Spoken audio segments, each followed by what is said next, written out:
Olá, está entrando no ar o Salto para o Futuro, um programa da TV Escola, canal da Secretaria de Educação à Distância do Ministério da Educação. No século XIX, por meio da imprensa, os contos escritos passaram a ser disseminados entre os leitores. Nesse período, Machado de Assis publicou diversas histórias que retratavam os costumes e o imaginário da sociedade brasileira daquela época. Além dele, muitos escritores renomados têm lugar de destaque quando o assunto é conto de tradição literária. E para falar sobre de que maneira os textos clássicos podem cativar e motivar leitores do ensino fundamental, convidamos Juraci Assman Saraiva, assessora da Pró-Reitoria de Pós-Graduação e Pesquisa do Centro Universitário FEEVALE, a ilustradora Ana Raquel e a professora do Instituto de Aplicação da Universidade do Estado do Rio de Janeiro, Rosa Kubarriche. E você também pode participar do Salto para o Futuro. Ligue para 0800 21 6689. Se quiser enviar suas perguntas por fax, o nosso número é 0, código da operadora 21 2232 3271. E quem quiser também pode participar por e-mail. É só escrever para salto@tvebrasil.com.br. Da cultura oral à literária, o Brasil viveu uma grande revolução em fins do século XIX. Um nome significativo nesse panorama é, sem dúvida, o de Machado de Assis, que nos deixou, além do legado de sua literatura, um espaço que consagra autores e obras imortais, a Academia Brasileira de Letras. Romancista, teatrólogo, crítico literário, poeta e contista, Machado teve um papel muito importante na literatura brasileira. Os contos da tradição literária brasileira estão intimamente ligados ao desenvolvimento das tecnologias de impressão, que marca o início da era do jornalismo industrial. É quando a imprensa ganha força e torna-se o veículo de uma parte significativa da produção literária. Surgem os folhetins, precursores das novelas de rádio e TV. Nesse contexto, o conto, narrativa breve, com poucos personagens e temas do cotidiano, conquista um público leitor sempre ávido por novidades. Era uma vez uma agulha que disse ao novelo de linha: por que você está com esse ar, toda cheia de si, toda enrolada, para fingir que vale alguma coisa neste mundo? Deixe-me, senhora. Que a deixe? Que a deixe por quê? Porque lhe digo que está com ar insuportável? Repito que sim. E falarei sempre que me der na cabeça. Que cabeça, senhora? A senhora não é alfinete, é agulha. Agulha não tem cabeça. Que lhe importa o meu ar? Cada qual com o ar que Deus lhe deu. Importe-se com a sua vida e deixa dos outros. Figuras como Machado de Assis e João do Rio consagraram uma nova forma de narrar, o conto. Essa manifestação característica da cultura oral passa a ser também um gênero valorizado na cultura literária. Você fura o pano. Nada mais. Eu é que coso. Prendo um pedaço ao outro, dou feição aos babados. Sim, sim. Mas que vale isso? Eu é que furo o pano. Vou adiante, puxando por você. Que vem atrás obedecendo ao que eu faço e ao que eu mando. Também os batedores vão adiante do imperador. Ah, é você, imperador. Machado de Assis nasceu no Rio de Janeiro em 1839 e teve uma infância simples. A saúde era frágil, mas a vontade de aprender superava qualquer obstáculo. Aos 16 anos, Machado publicou seu primeiro trabalho literário, o poema Ela. Daí em diante, não parou mais. Foi aprendiz de tipógrafo na imprensa nacional, colaborador de jornais como o Correio Mercantil, escreveu peças de teatro e publicou muitos livros. Como contista, foi um mestre do gênero. Um de seus contos mais famosos é Um Apólogo. Acompanhe agora o desfecho da história. Mas um alfinete de cabeça grande e não menor experiência, murmurou a pobre agulha. Anda, aprende, tola. Cansas-te em abrir caminho para ela e ela é que vai gozar da vida, enquanto aí ficas na caixinha de costura. Faze como eu, que não abro caminho para ninguém. Onde me espetam, fico. Contei essa história a um professor de melancolia, que me disse abanando a cabeça: também eu tenho servido de agulha para muita linha ordinária.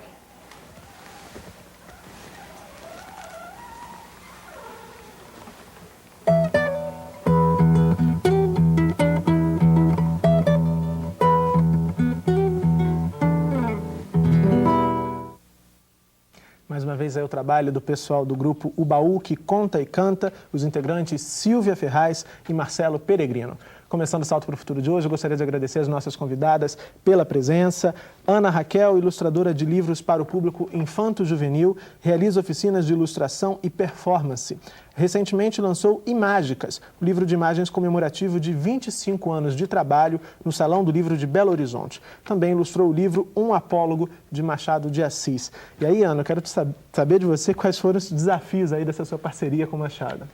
Bom, o Machado me desafiou desde que eu estava no colégio, né? Eu até escrevi um texto aqui no final a respeito, porque a gente não conseguia ler Machado naqueles livros pesados, né? Com aquele texto, aquele corpo pequenininho e tal, e sempre a gente achava que o professor devia gostar muito daquilo, e eu fugi dele durante muito tempo, até que eu me deparei com o Apólogo, que é uma delícia de história, super crítica e tudo, e como a gente tem a veia crítica demais na nossa família, eu apaixonei por esse espírito. Depois, há 3 anos atrás, quando a DCL me convidou para fazer, eu fiquei felicíssima da vida, né?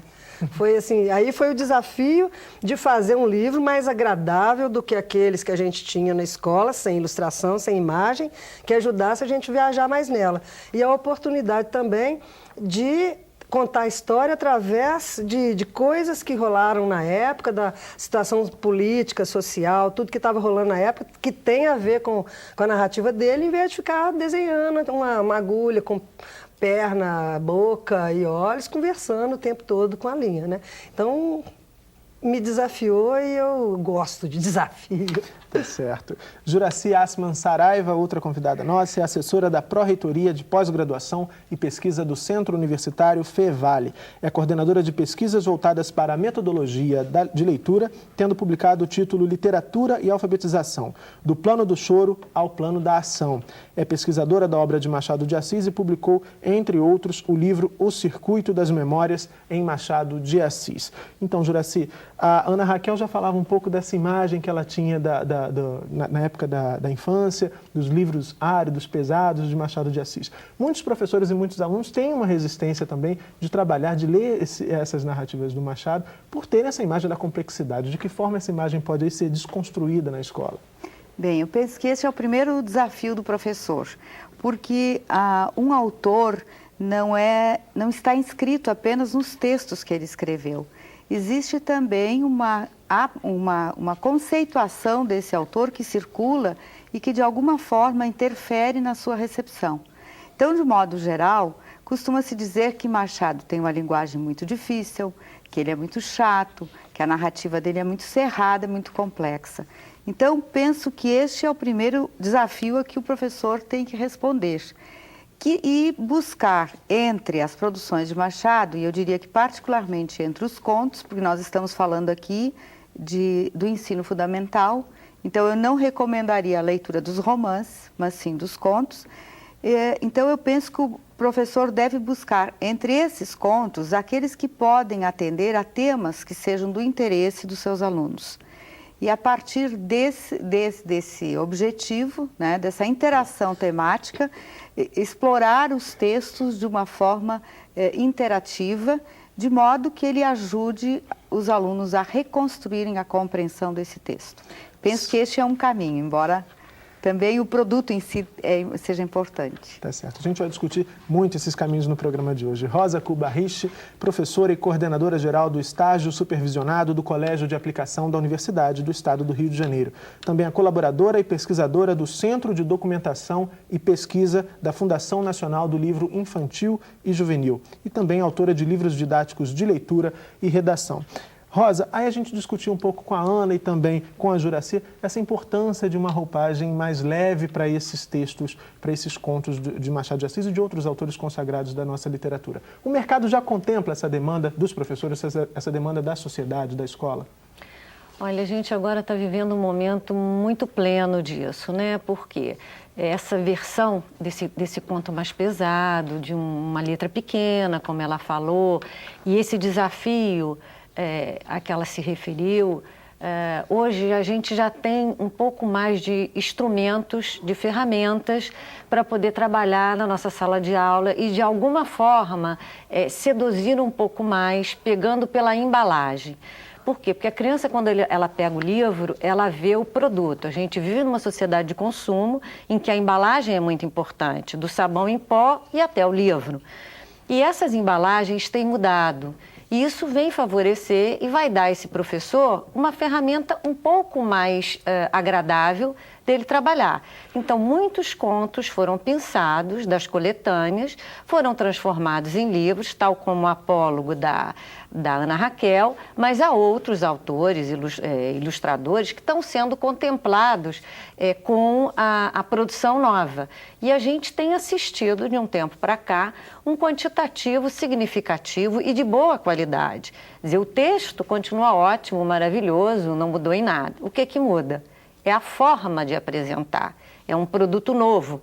Então, aquele produto novo que vai para a prateleira, ele sempre é sedutor, porque ele tem uma embalagem bonita. E isso já nos facilita muito, né? Tá certo. Temos a primeira participação por telefone. No programa de hoje, quem fala com a gente é a Andréia do Tocantins. Tudo bom, Andréia? Tudo. Boa noite. Falo do teleposto do Colégio Pedro Xavier Teixeira, em Nova Rosalândia. O Boletim do Salto cita que os indivíduos não se cansam de narrar, de ouvir, de vivenciar narrativas. Também concordamos com isso. No entanto, quando nós, professores, incentivamos e mediamos esse trabalho, ou seja, que nossos alunos coloquem isso por escrito, barramos em várias dificuldades de leitura, de interpretação e até mesmo falta de interesse. Como iniciar trabalhos envolvendo os contos literários nesse ambiente? Boa noite, obrigada. Obrigado, Andréia, pela sua participação aqui no Salto para o Futuro. Juraci, então, a Andréia desenhou aí um cenário de dificuldades que o professor muitas vezes encontra na sala de aula. De que forma elas podem ser superadas para se propor esse tipo de trabalho? Bem, a Andréia tem toda a razão, porque não é fácil simplesmente chegar a conquistar o aluno como leitor, porque a literatura ela tem uma séria concorrência com outras linguagens. Quando eu digo uma séria concorrência, eu não acho que ela seja ruim, essa concorrência, mas é difícil para o professor transformar essas outras linguagens num colaborador para o seu trabalho. Então, isso que a Andréia diz é voz geral. Há uma dificuldade de fazer com que os alunos, de fato, se interessem. Mas penso que a escola deve preparar também esse aluno para que ele venha a ter esse interesse pelos contos da tradição literária através de um trabalho que parta do fácil e do divertido para o difícil e mais refinado e nem por isso menos divertido. Então, eu vejo que a escola deveria desenvolver um programa de leitura que fosse orientado para um plano pedagógico mais geral. De modo que, ao chegarem na sexta, sétima, oitava série, os alunos estivessem preparados para fazer a leitura de textos mais complexos. Então, eu coloco isso como a primeira dificuldade e não vou me estender muito em relação a essa questão, mas eu gostaria de dizer que, além dessa, o professor deve desenvolver métodos que provoquem o interesse do aluno pela leitura. Métodos que estão, inclusive, descritos no seu texto do boletim. De fato. Tá certo. Temos mais uma participação no programa de hoje. Agora é a vez da Maria José, do Maranhão. Tudo bem, Maria José? Tudo bem. Sou Maria José Barreto, do Teleposto de Bacabal, Maranhão. E a pergunta é das cursistas do Teleposto da TV Escola. Como podemos trabalhar os contos literários como forma motivadora de cativar e formar leitores, usando a interdisciplinaridade a fim de motivar não só os alunos, mas os professores também? Boa noite e obrigada. Obrigado, Maria José, pela sua participação aqui no Salto. Rosa, então, esses contos também podem ser aí um caminho para essa interdisciplinaridade? Olha, eu acho que a interdisciplinaridade é um ganho muito grande. Pelo seguinte, você não pode trabalhar com uma obra, seja esse autor contextualizado nos dias atuais, é mais fácil para o aluno que ele conhece, mas você trazer um conto de escola, um Machado que viveu num século que não é o dele, para um leitor, pois é o leitor que vai atualizar esse conto, mas eu preciso trazer o universo de Machado. E ele vai descobrir que esse conto de escola, ou que esse apólogo, é algo que ele pode botar na vida dele. Que está acontecendo. Muita gente agulha e muita gente alinha. Então, isso cabe discussão. O que você pode fazer para tornar isso uma leitura mais agradável? como que uma pessoa que viveu no século XIX, com aquele contexto, naquela época, onde era a capital, quem é que vivia ali, quem foi o Machado, ou de repente, um outro autor qualquer que você queira, o Lima Barreto ou Monteiro Lobato, que foram de períodos diferentes, né? Monteiro Lobato mais adiantado, né? Em termos de época, você pode trabalhar muito bem trazendo a vida deles. E ele começa a estabelecer relações entre a vida dele, o contexto da época do autor, que vai estar refletido nesse texto que está aqui. Então, aqui eu tenho um conto de escola que na época era uma palmatória. Hoje a gente não tem mais palmatória. Então, que época foi essa? Quem foi esse menino que estudou? Será que esse menino hoje também, hoje tem palmatória? Quais são os métodos da escola, né? Como é que eu lido com isso? Eu acho que você consegue, assim, trabalhar a história, trabalhar a geografia da época, trabalhar a própria língua portuguesa, e isso servir de aporte, né, para que ela possa fazer um trabalho interdisciplinar, integrado, e a criança aproveitar mais, o leitor aproveitar mais. Agora nós vamos ouvir a participação da Rose, do Rio de Janeiro. Olá, Rose. Olá, boa noite a todos. Eu sou Rose, orientadora de aprendizagem do Teleposto de Paraíba do Sul. Estamos aqui com um grupo de professoras da rede municipal de ensino e a pergunta é a seguinte: a aquisição do prazer de ler pode ser prejudicada pelo professor que propõe um texto inadequado para a faixa etária dos alunos? Obrigada. Obrigado, Rose, pela sua participação. Um abraço a todas as professoras da Rede Municipal de Paraíba do Sul que estão ligadinhas no Salto para o Futuro. Ana Raquel, então, ela fala do prazer de ler, a questão da faixa etária, um texto inadequado para esses alunos, como isso pode afetar essa conquista do prazer de ler. Gostaria que você abordasse isso também. E falando também da questão das ilustrações, eu acho que está muito ligada essa abordagem, esse visual diferente dos livros, né? Então, o professor... Eu tenho observado, em oficinas que eu tenho feito por aí, em ProLer, em outros lugares, o professor ele cresceu, deixou de ser criança, ficou adulto e costuma passar batido pelas ilustrações em geral. Por quê? As pessoas não têm tempo de ficar olhando nuvem, enxergando castelo e bichinho nas nuvens, no dia a dia não dá muito tempo. Então eu tenho observado que o professor passa por cima da ilustração até por falta de tempo mesmo, né? de perceber isso. E ele esquece que essa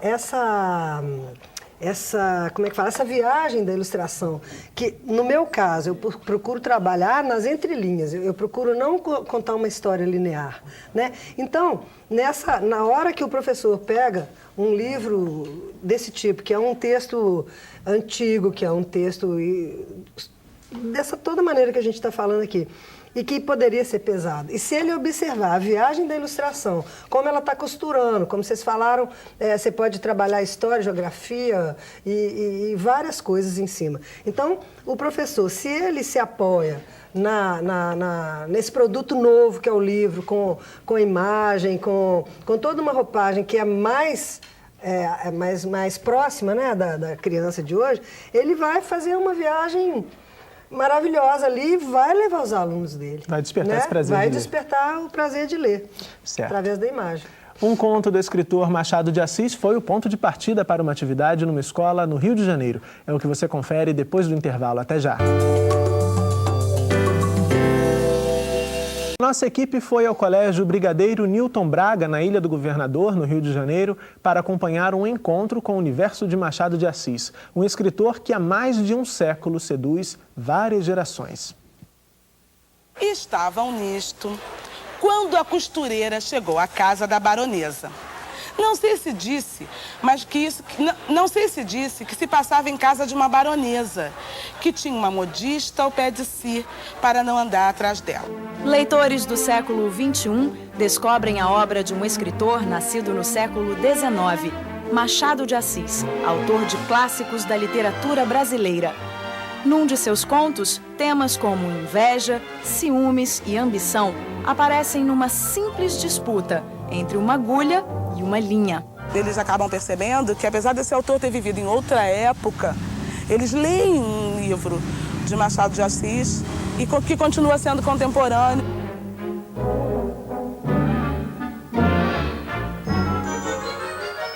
A atividade desenvolvida aqui no colégio foi dividida em 4 etapas. Primeiro, os alunos ouviram o conto Um Apólogo, de Machado de Assis. Depois, leram eles mesmos a história. E ainda assistiram ao vídeo Mestres da Literatura, da TV Escola, e fizeram uma produção de texto. Elaine, eu queria saber qual a importância de você levar o conto para dentro da escola.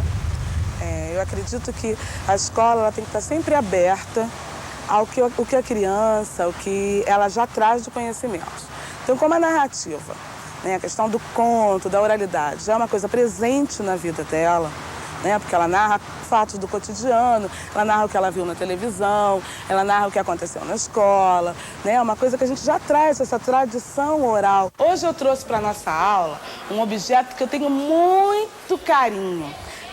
Quem sabe o que é isso aqui? O que vocês acham que tem dentro de uma caixa de costura?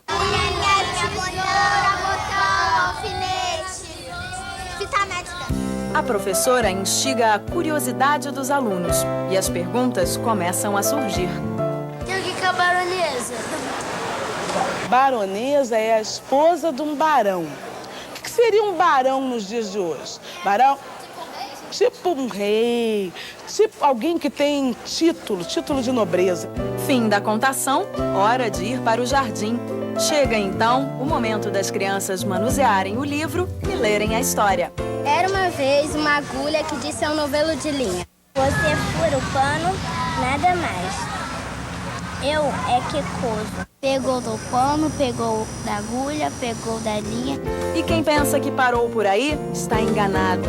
Pouco depois, os olhares já estão atentos para assistir ao vídeo Mestres da Literatura e saber ainda mais sobre o autor e sua obra. Bruxo do Cosme Velho.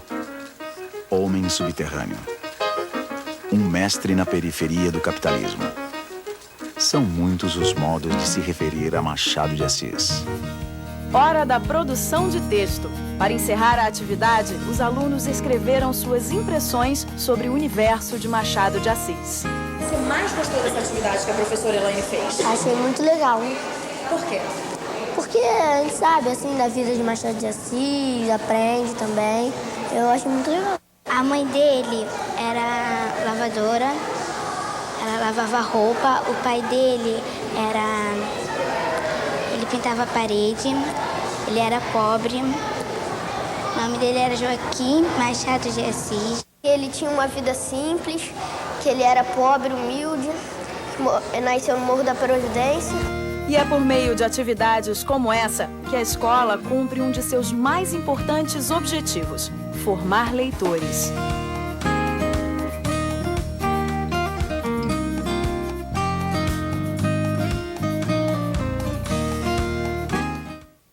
Rosa, essa atividade que a gente acabou de assistir aí, realizada lá na turma da professora Elaine, ela responde também um pouco àquela questão que a gente estava discutindo no bloco anterior, de despertar o prazer dos alunos para esse universo da literatura. Você, no intervalo aqui, a gente ficou conversando e a Rosa dizia da importância dos cuidados que o professor deve tomar para também não subestimar a capacidade de seus alunos. Gostaria que você retomasse um pouquinho essa questão, contemplando aí, analisando também a atividade que a gente acabou de ver.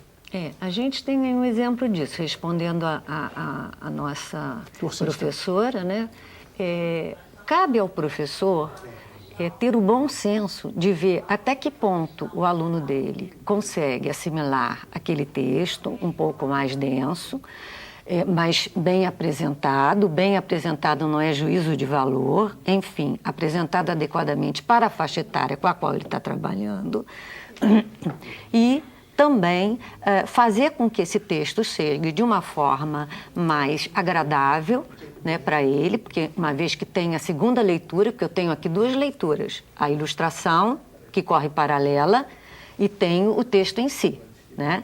Então, ele tem que ter esse bom senso de poder avaliar, ter um juízo de valor e uma sensibilidade para perceber se é oportuno, se é adequado o seu aluno, independente da série, certo? A gente não pode rotular, isso é até essa idade, isso é pertinente, não. Você pode ter um leitor iniciante, um leitor em fase de desenvolvimento e um leitor um pouco mais experiente. Cabe a ela perceber que tipo de leitor ela tem na sala de aula. E, a partir daí, adaptar, né, aquele conto àquele grupo, nesse sentido, né, de escolher aquele que é mais pertinente. E eu acho que ela pode resolver isso de uma forma tranquila, e nós aqui não teríamos nunca condições de responder e avaliar qual deles ela deveria escolher. É a própria trajetória mesmo dela de professora é que vai poder sentir isso melhor, né? Agora, Juracy, voltando à atividade da professora Elaine, a gente viu ali uma atividade organizada em várias etapas. A professora teve também a ideia de utilizar um recurso audiovisual, um vídeo até aqui da TV Escola. Queria que você falasse um pouquinho da importância. Você descreve no texto também várias etapas que podem auxiliar o professor na metodologia, né, na hora de planejar aquela atividade. Gostaria que você analisasse um pouquinho mais esse aspecto. Eu acho que foi muito interessante a utilização do vídeo, que vem complementar a leitura. Nesse sentido, a professora Elaine, ela conseguiu ampliar o interesse pelo próprio apólogo que havia sido lido. Também ela propõe depois outras atividades que são decorrentes da própria leitura, de modo que o processo de leitura se estende na medida em que os alunos passaram a se manifestar, fazendo uma correlação entre o texto que leram e a sua experiência de mundo. Então, nesse sentido, se torna muito enriquecedor. Certo, temos um e-mail aqui que nós acabamos de receber, Ana Raquel, da TV Escola de Anápolis, a Isaura Maria França. Obrigado, Isaura, pela participação aqui no Salto para o Futuro. Ela quer saber como levar o jovem a ter gosto pela leitura e ser um leitor ativo na atual sociedade onde a tecnologia tira, segundo aí a Isaura, tira o desejo de adquirir o conhecimento através da leitura.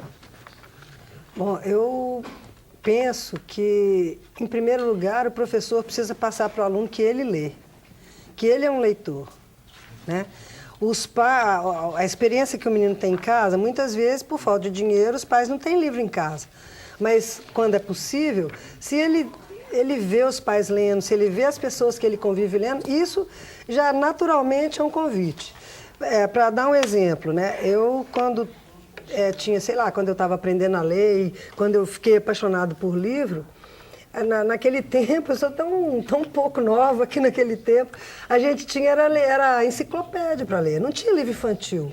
Eu lembro perfeitamente que eu li a coleção do Mundo da Criança, que era uma enciclopédia que tinha em toda casa naquela época, todinha, menos os que falavam de ciências exatas. Tinha uma coleção de Malbataan, que eram uns livros sem ilustração nenhuma, pesados, que eu li, sei lá, eu era pequena ali, menos O Homem que Calculava, que eu não gostava de nada que tivesse coisas muito exatas. Mas assim, por que eu ficava lendo aquelas coisas assim? Eu não imagino uma criança hoje de 10 anos lendo aqueles livros dessa grossura sem ilustração nenhuma. Não estou querendo só puxar a brasa para a sardinha dos ilustradores. Você está apontando uma necessidade de se adequar à realidade desses leitores atuais. Mas eu acho que principalmente se eles convivem com gente que toda hora está lendo, que seja jornal, que seja livro, e assim, o professor muitas vezes não passa amor pelo livro, porque ele nem percebe que ele não está passando. Então acho que aí é um ponto de partida muito interessante. E depois essa coisa da adequação, de descobrir o que os alunos estão querendo, qual que é o interesse. Se é Copa do Mundo, vamos procurar livros sobre futebol, né? E essas coisas que as pessoas fazem. E também utilizar a imagem, gente. A linguagem da imagem é uma coisa que não é só para a gente que está trabalhando, que é uma viagem interessante, né? Se você começar a perceber a relação que esse texto está tendo com a imagem. Muitas vezes eu faço uma imagem que o texto nem fala nela, eu invento coisas que não tem no texto. Claro que não estão em conflito com o texto, nem estão desfalando o que o texto fala, mas são coisas para ajudar mesmo a pessoa. É igual você empurrar uma sinasa delta para ele. Aquelas imagens também precisam ser lidas, na verdade. Então, a leitura da imagem, o adulto precisa aprender a ler a imagem, porque a criança já sabe. Né? A criança já está acostumada com esse mundo da imagem. Okay. Só um minutinho, Juracy, que nós estamos com a Mariane, do Paraná, esperando para fazer a sua pergunta. Olá, Mariane, tudo bem? A pergunta foi feita pelo cursista Rafael Peterman. Algumas obras de José de Alencar foram transformadas em novelas na TV. Transpor esses textos para uma telenovela pode ser considerado um meio de incentivo à leitura das mesmas obras? Mariane e Rafael, obrigado pela participação aqui no Salto para o Futuro. Parece até que vocês combinaram com a Juracy e com a Rosa, que estavam doidas para falar aqui sobre a televisão, as adaptações para a TV e para o cinema desse tipo de narrativa. Então, Juracy, começando por você. Bem, antes de mais nada, essas adaptações, elas contribuem para motivar o aluno a ler. Então, elas de alguma forma incitam a curiosidade e sempre que têm sido passadas essas adaptações na TV, se tem, em contrapartida, uma grande procura pelos próprios textos. Então, esse aspecto mostra que são absolutamente positivas as adaptações no sentido de ajudarem a promover a leitura dos nossos grandes escritores. Agora, uma outra questão que se coloca é que o professor não pode esperar que a linguagem televisiva ou a linguagem cinematográfica seja absolutamente fiel ao livro que apresenta um outro tipo de linguagem, que está vazado na linguagem verbal. Agora, Rosa, desculpa te interromper, Juracy. Por exemplo, essas novelas, a gente conhece várias novelas da TV brasileira que foram inspiradas ou que são adaptações de clássicos da nossa literatura. O professor pode levar essas novelas para a sala de aula, discutir com os seus alunos, porque a gente sabe que no Brasil as crianças veem novelas muito ali, acompanhando os pais, enfim. A gente tem uma série de novelas que já passaram, já terminaram, mas eu acho que outras acabam abordando, se baseando em livros. A gente tem especiais de TV, né? Que pegam livros e que trabalham, até contos, né? Que trabalham, e eu acho que eles são, assim, um instrumento maravilhoso, porque é a linguagem atual, é a linguagem da criança, e você pode fazer a ponte da TV, que é uma forma de linguagem, para o texto, e do texto para a TV. Eu acho que é uma via de mão dupla. Só para citar um exemplo, quem se lembra de Fera Ferida, são 2 contos do Lima Barreto. Um é O Homem que Sabia Javanês, que até trouxe um livro, gostaria até de poder mostrar, da editora Dimensão, mas há outros. Junto com Nova Califórnia, que é um outro texto do próprio Lima Barreto, que fizeram um sucesso muito grande. E quando a gente chega na sala de aula e diz que aquela novela da TV já nasceu do livro, é uma perplexidade, porque eles imaginam que tudo foi uma criação, né, da TV, e não. Os grandes autores são grandes leitores, e eles vão buscar nos clássicos uma inspiração maior. Então, a gente está vendo também aí, só para citar um exemplo, saindo um pouco do conto, o Wallace João Vitor, que virou um especial de TV, Cidade dos Homens, talvez as pessoas não saibam, ele é um livro da Rosa Amanda Strauss, que fez um sucesso enorme, e a Regina Casé viu a filha na livraria lendo, antes de um voo que ela ia fazer com a menina. Ela falou: que tanto você lê?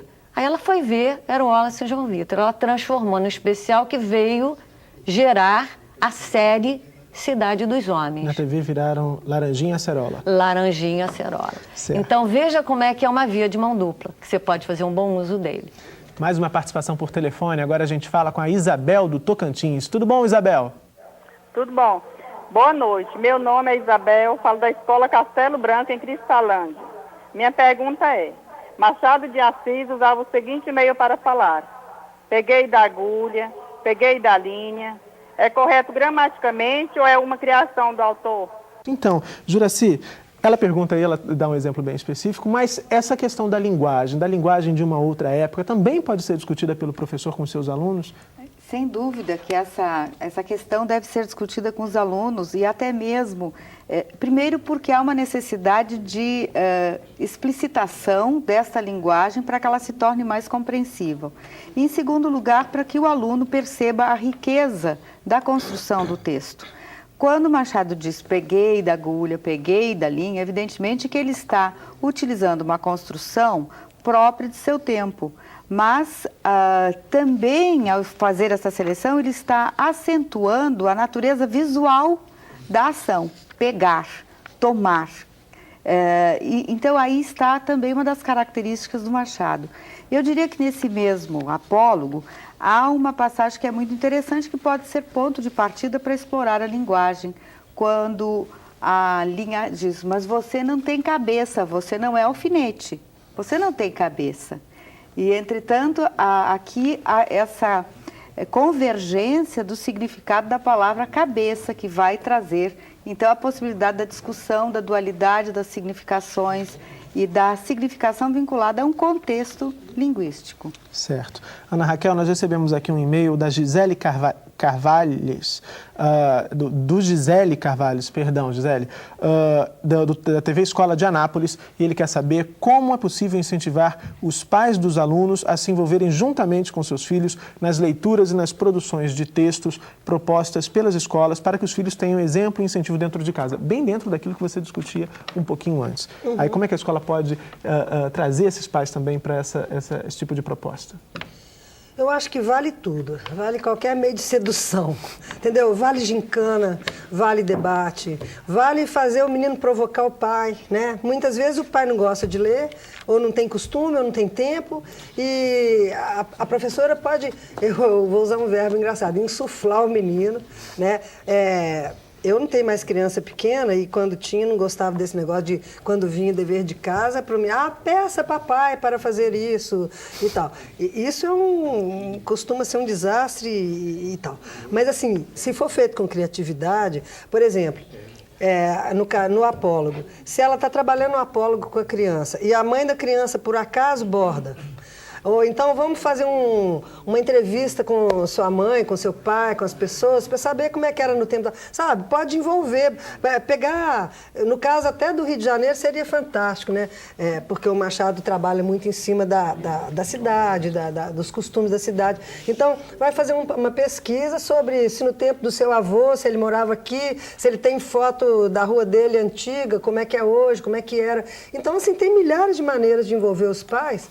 E eu acho que vale tudo, dependendo assim, do contexto, dependendo do tipo de pais. Porque os professores, às vezes, costumam ter contato e já sabia que ele ali vai ser duro de roer, ele não vai querer. Aí ele inventa uma coisa para seduzir, que ele não vai poder negar para o filho, ou faz festa na escola, sei lá. Eu acho que vale tudo. Adultos também são seduzíveis por essas coisas. Está dado aí o recado. Vamos fazer agora uma pausa para o intervalo. Salto para o Futuro, volta já. Salto para o Futuro está de volta. Hoje estamos discutindo os contos da tradição literária. E nós recebemos aqui, Rosa, um e-mail do Teleposto de Paraíba do Sul, aqui no Rio de Janeiro. Obrigado pela participação aí ao pessoal de Paraíba do Sul. E eles querem saber por que é fácil e prático trabalhar com os contos na educação infantil e nas séries iniciais do ensino fundamental e raro se torna nas séries finais se continuamos gostando de ouvir histórias independentemente da idade. Olha, eu não sei o que permitiu a ela, que experiência que ela tem que permitiu essa afirmação. Mas o que eu vejo, na grande maioria das vezes, é que a 7ª série é uma série que aborda o conto. Tem como, na grande maioria das escolas, no seu programa, abordar o conto enquanto gênero, o conto literário, enquanto gênero, enquanto narrativa, como forma de narrativa, e para depois fazer a passagem para o romance, porque, na realidade, o conto é um embrião do romance, né? Então, você tem uma narrativa curta, densa, que começa direto na ação, com um número reduzido de personagens, que é a característica do conto, e que depois vai gerar mais tarde um romance. Muitos romances partiram dos contos. Então, eu não sei qual é a afirmativa dela, de onde que partiu, que faz com que ela diga isso. A experiência que eu tenho, que vejo na grande maioria das escolas, é exatamente essa. É a passagem que se faz do conto popular, né, quando ele é muito pequeno, conto de fadas, conto popular, passa pelo conto enquanto gênero e depois ele chega ao romance. Então, eu não sei se eu consegui responder a pergunta lá do nosso cursista, mas o romance é a etapa seguinte mesmo. Uhum. Bom, agora nós temos a Alice do Tocantins esperando para fazer uma pergunta também. Olá, Alice. Olá, boa noite a todos. Eu estou falando do Teleposto do Instituto Presbiteriano de Paraíso, Tocantins. Nós, como acadêmicos do curso normal superior, gostaríamos de saber como trabalhar a produção literária com os alunos do ensino fundamental para que eles despertem o interesse pela leitura. Porque uma boa parte tem muita dificuldade nesse aspecto. Boa noite e obrigada.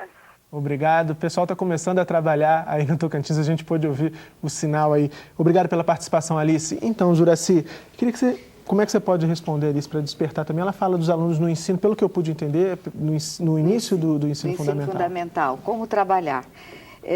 Quando nós tratamos dessa questão, nós acabamos sendo repetitivos. Eu diria que, em primeiro lugar, para estimular os alunos à leitura, tem que haver exemplaridade, coisa que a Ana Raquel já dizia antes. O professor também se O professor apaixonado pela leitura é que vai fazer com que seus alunos se apaixonem. E ele jamais vai estar perdendo tempo quando ele contar histórias, quando ele trouxer narrativas dos mais diferentes gêneros para a sua sala de aula, quando ele mesmo declamar poemas e quando ele der a oportunidade a seus alunos para que eles repitam também essa atividade, se transformando em agentes de motivação da leitura dos outros. O segundo aspecto que eu acho fundamental é sempre a da seleção de textos que possam significar algo na vida dos alunos. Então, textos que permitam o estabelecimento de uma correlação com situações que os próprios alunos estão vivendo. Então, o que o professor também estabeleça essa passagem da literatura para a vida, para que a coisa passe a significar, para que o aluno possa dizer, eu li esse texto que me fez compreender melhor esta ou aquela situação. Certo. www.tvabrasil.com.br/salto, esse é o nosso site. Você também pode enviar perguntas para o programa através do nosso site. E foi o que o pessoal do teleposto do Colégio Estadual Dr. Quintiliano da Silva fez lá do Tocantins. A Eurides pergunta, Rosa, ela faz uma citação do texto, na verdade. Ela diz que a Juracy, no texto, diz que a comparação das narrativas orais com as de cunho literário ressalta a complexidade destas, mas não diminui a importância daquelas. E aí a Eurides quer saber, as narrativas literárias são mais fáceis de preservar e como fazer para resgatar e preservar as narrativas orais hoje em dia, onde pouco a pouco elas estão sendo esquecidas. Então, está dentro do que a gente vem discutindo ao longo da série aqui também. As narrativas orais, elas passam, né, de boca a boca. E acabam sendo compiladas, como é o caso do Câmara Cascudo, que se dedicou a isso. Em tempos remotos, os contos de fadas, que nasceram da tradição oral, que tem um viés oral, mas também tem uma preservação. Quer dizer, dentro do próprio estado de cada um, se cada um pudesse fazer no seu trabalho cotidiano, aquela contadora de histórias, resgatar aquela pessoa da comunidade que venha contar a história para as crianças e essas histórias sejam registradas, a gente já vai ter um ganho muito grande. No ano seguinte, trabalhar com aquilo que foi feito, recolhido pelas crianças, contado ali pela população local, que é um material riquíssimo. São Luís do Maranhão e toda a região Nordeste, ela é riquíssima nesse sentido, né? E a gente tem também o outro lado, que é a tradição literária. Esse já registrado é mais fácil de ser preservado. Mas ela pode fazer um trabalho ótimo com os alunos, de sair por aí, como fizeram Andersen e como fizeram os irmãos Grimm, percorrendo aí pelo interior e das suas cidades, registrando isso com os alunos. É uma forma dela trabalhar. Tá certo. Agora a gente vai ouvir a participação da Alcilene do Tocantins. Olá, Alcilene. Oi. Boa noite, Murilo. Boa noite, convidados. Sou a professora Alcilene, cursista do teleposto do Colégio Estadual Bernardo Sayão, em Bernardo Sayão, Tocantins. No boletim, a autora classifica os processos de leitura em leitura compreensiva, leitura interpretativa, leitura analítica e etapa de transferência e aplicação. Gostaríamos que discorresse sobre essas etapas, exemplificando cada uma delas. Boa noite e obrigada. Obrigado, Alcilene, pela sua participação aqui no Salto para o Futuro. Juracy, então, a pergunta já veio endereçada. Certo. Silene, na verdade eu não posso reescrever o texto aqui no ar. Entretanto, eu vou tentar sintetizar. Eu começo tratando daquilo que seja uma leitura compreensiva. O que é essa leitura compreensiva? A compreensão primeira que a gente tem do texto. Nós lemos, por exemplo, eu dou o exemplo ali da verba testamentária, Lendo o conto, nós percebemos que se trata do problema de um sujeito que tem inveja das demais pessoas. Então, numa primeira leitura, nós podemos ficar nessa compreensão. Está falando de alguém que é extremamente invejoso. Agora, se nós aprofundarmos o trabalho com o texto, nós vamos ver que essa compreensão primeira se expande. Aí eu sugiro uma segunda etapa, que é a da leitura analítica, em que se vai desmembrando o texto, analisando os aspectos de linguagem, analisando a concepção da personagem, o espaço que ali está referido, o momento histórico que ali está referido, para depois retomar, confrontar essa nova compreensão que se constrói com aquela primeira. A partir da análise, nós vamos acabar enriquecendo a leitura primeira, que é a leitura compreensiva.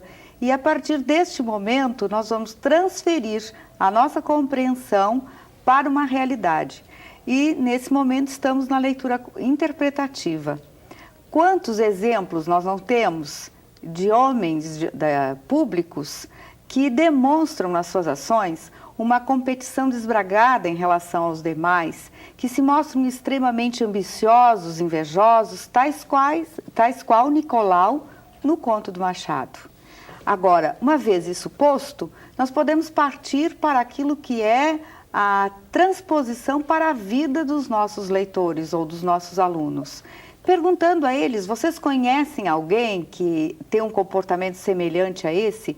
Como seria possível criar uma narrativa para representar esta faceta da ambição e da inveja nessa pessoa que você conhece, criando uma ficção em cima de uma personagem real, de uma pessoa real que vocês vão transformar em personagem. Certo, Juraci, na verdade a gente nota aí todo um caminho para aproximar aquela narrativa da realidade dos alunos, do cotidiano deles. Agora, como repórter aqui do Salto, Ana Raquel, eu já acompanhei várias atividades de interpretação de textos. Os professores fazem esse trabalho, levam os livros para a sala de aula, fazem leitura e sempre procuram, de alguma forma, fazer uma atividade de interpretação de textos com os alunos.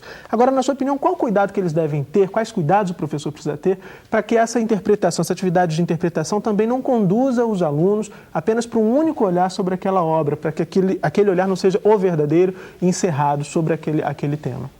Será que eu vou ser muito tendenciosa se eu disser que é através da imagem do livro? Mas é engraçado, mas é porque, lógico, eu tenho um olhar sobre a imagem. Agora, pelas perguntas dos professores, eu tenho reparado que, ainda bem que está acontecendo isso, eles estão preocupados com o que escolher. Porque uma coisa que me preocupa há anos é a política das editoras na questão da divulgação e do marketing. No Brasil, existe um vício, eu chamo de vício, muito grande do mercado editorial, e eu não entendo nada de marketing, eu não quero contestar nenhum marqueteiro de editora, mas eu queria muito saber por que quer dizer, claro que tem as razões mercadológicas, né? Mas as editoras, elas divulgam quase que especificamente dentro da escola. O que acontece? Chega o divulgador cheio de livro lá e o professor escolhe o livro que ele vai adotar ou os livros que ele vai adotar. Como, em geral, os pais não podem comprar mais do que aqueles livros, né? A realidade é essa, o pai, então, só compra aquele livro, né? Às vezes tem 5 meninos na casa e tal, só compra aquele livro que a escola escolheu. Então, é uma responsabilidade muito grande, né? Então, aquilo que já foi falado aqui, que é perceber a alma do leitor que ele tem, né? E trabalhar em cima da imagem para poder fazer a coisa funcionar e o aluno não ficar preso à escolha do professor errada. Okay. A gente já está no finalzinho aqui do Salto para o Futuro. Gostaria de ouvir as suas considerações finais sobre o que nós discutimos no programa de hoje. Bom, eu vou fazer de novo. Gente, professor, aprende a ler imagem, dá uma chance para você mesmo, porque eu acho até que o entusiasmo do adulto, quando ele curte uma imagem, eu já vi tanto adulto divertir com livro de criança, e se ele fizer isso, ele vai estar motivando o aluno dele. Né? Então, a leitura da imagem, eu não canso de já escrever em vários livros desses meus que estão aqui a respeito, né? Eu não canso de querer lembrar isso. Gente, vamos viajar junto com texto e imagem, porque aí você vai descobrir outras coisas, até outros livros, até outros caminhos para poder motivar. Ok, Ana Raquel, muito obrigado. Rosa, por favor, suas considerações finais. Eu queria reiterar o que ela está dizendo e queria usar uma frase que não é minha, é da Tatiana Belink, que todo mundo deve conhecer, né, autora de livros consagrados e tal, de literatura infanto-juvenil, e ela diz o seguinte: você não pode inocular um vírus de uma doença que você não tem. E eu queria aplicar isso à leitura e ao professor e ao seu futuro leitor. Nós somos aqueles que vamos incentivar esse aluno a ser leitores críticos, por essas etapas que a própria Juracy já falou. A gente vai devagarzinho, pé ante pé, e a gente vai levando, conduzindo pela mão esse leitor inexperiente para se tornar um leitor crítico, que eu acho que é o nosso objetivo, né? Ok, Rosa, obrigado. Juracy, por favor, suas considerações finais sobre Bem, eu volto ao Machado, Murilo. Machado é um grande escritor porque antes disso ele foi um grande leitor. E é como leitor que ele vai construindo a sua bagagem cultural, a sua bagagem literária e a sua bagagem como ser humano. Então Machado compreende a vida porque compreende literatura. E ele faz disso uma interação absoluta. Ele lê a vida através dos livros e ele lê a literatura na própria vida. Por isso, se os professores de fato quiserem dar a oportunidade a seus alunos de se tornarem pessoas críticas, competentes, capazes, lúcidas, devem dar a eles a oportunidade de ler. Certo, a gente discute muito, se ainda tem um tempinho, a gente discute muito sempre a questão da contribuição para a formação de novos leitores. E aí você acabou de falar também da importância da leitura para a formação de novos escritores, né? Gostaria que você falasse um pouquinho disso também. Olha, vou dar um outro exemplo. Ana Maria Machado lançou no ano passado um livro muito bonito que se chama Abrindo o Caminho. Quem conhece o livro vai perceber de imediato que, na verdade, ela reúne, ela faz uma espécie de colcha de retalhos com textos de outros autores, provando que Ana Maria Machado, a grande escritora, que recebeu o prêmio Christian Andersen, o mais importante dentro da literatura infanto-juvenil, ela se faz escritora porque é, antes de tudo, leitora, e porque ela reinterpreta essas leituras que já existem.